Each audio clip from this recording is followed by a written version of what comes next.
Shalom Bapak Mama Saudara-saudari yang dikasihi di dalam Tuhan. Selamat memasuki hari-hari awal di tahun yang baru. Kiranya damai sejahtera dari Tuhan menyertai kita semua di ruang-ruang tempat kita mendengarkan renungan ini, di setiap langkah kecil yang kita rencanakan, dan juga bagian hidup yang mungkin masih penuh dengan tanda tanya. Bapak Mama Saudara-saudari yang dikasihi Tuhan, di awal tahun seperti ini, banyak orang sibuk menyusun resolusi, mencoba menata ulang harapannya, dan berusaha memastikan bahwa tahun ini jauh lebih baik dari sebelumnya.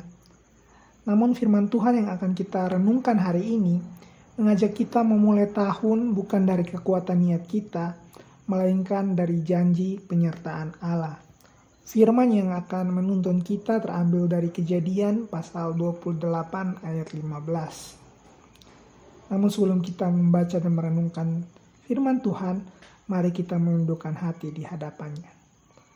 Tuhan Allah kami, di awal tahun yang baru ini kami datang dengan hati yang terbuka, ada syukur atas hari-hari yang telah kami lewati, dan juga ada kecemasan tentang hari-hari yang belum kami kenal. Berbicaralah kepada kami melalui firman-Mu, tenangkanlah hati kami, arahkanlah langkah kami, dan ajar kami percaya bahwa Engkau senantiasa menyertai kami. Di dalam nama Tuhan Yesus kami berdoa. Amin.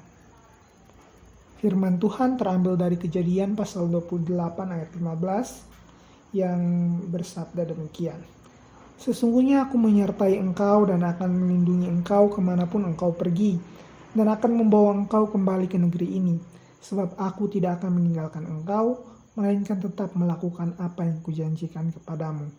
Demikianlah firman Tuhan, terpujilah namanya. Saudara-saudari yang terkasih, firman yang baru saja kita baca seringkali dilihat sebagai janji penguatan, dan hal tersebut memang benar. Tetapi yang sering kita lewatkan adalah konteks daripada janji ini. Janji ini tidak diberikan kepada Yakub saat dia sedang taat dan saleh. Yang terjadi justru sebaliknya. Yakub sedang berusaha melarikan diri. Dia baru saja menipu ayahnya, merampas hak kesulungan kakaknya, dan kini hidup dalam ketakutan. Dia sendirian, dia tidur di tanah terbuka, tanpa rencana yang jelas untuk masa depannya. Di titik itulah Tuhan berkata, "Aku menyertai engkau." Tentu saja ini mengejutkan, karena seringkali kita berpikir bahwa penyertaan Tuhan datang setelah kita beres, setelah kita benar, setelah kita menjadi layak.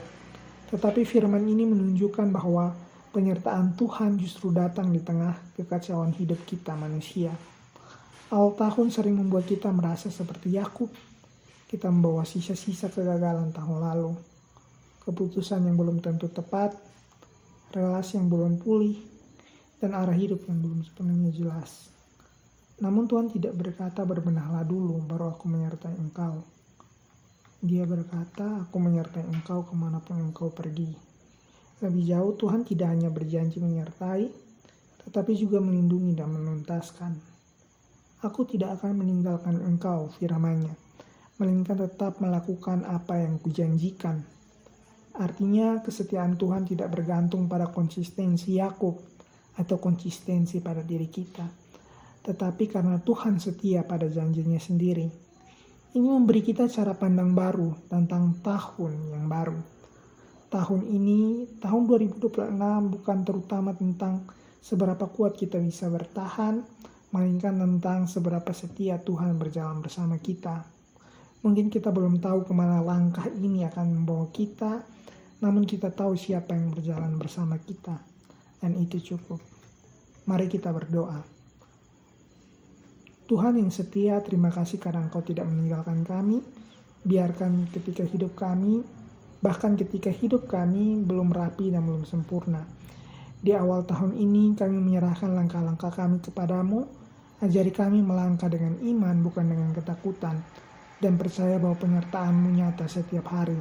Peganglah hidup kami Tuhan dan genapilah kehendak-Mu di dalamnya. Dalam nama Tuhan Yesus kami berdoa. Amin. Saudara-saudara yang terkasih, kiranya firman Tuhan hari ini menguatkan kita untuk menjalani hari-hari ke depan. Apapun yang akan kita hadapi di tahun 2026 ini, Ingatlah bahwa Tuhan yang sama yang berjanji kepada Yakub adalah Tuhan yang menyertai kita hari ini. Saya hendak mengakhiri renungan ini dengan sebuah salam. Tuhan memberkati langkah-langkah kita hari ini dan sepanjang tahun yang baru. Shalom dan sampai jumpa di Suara Marturia berikutnya.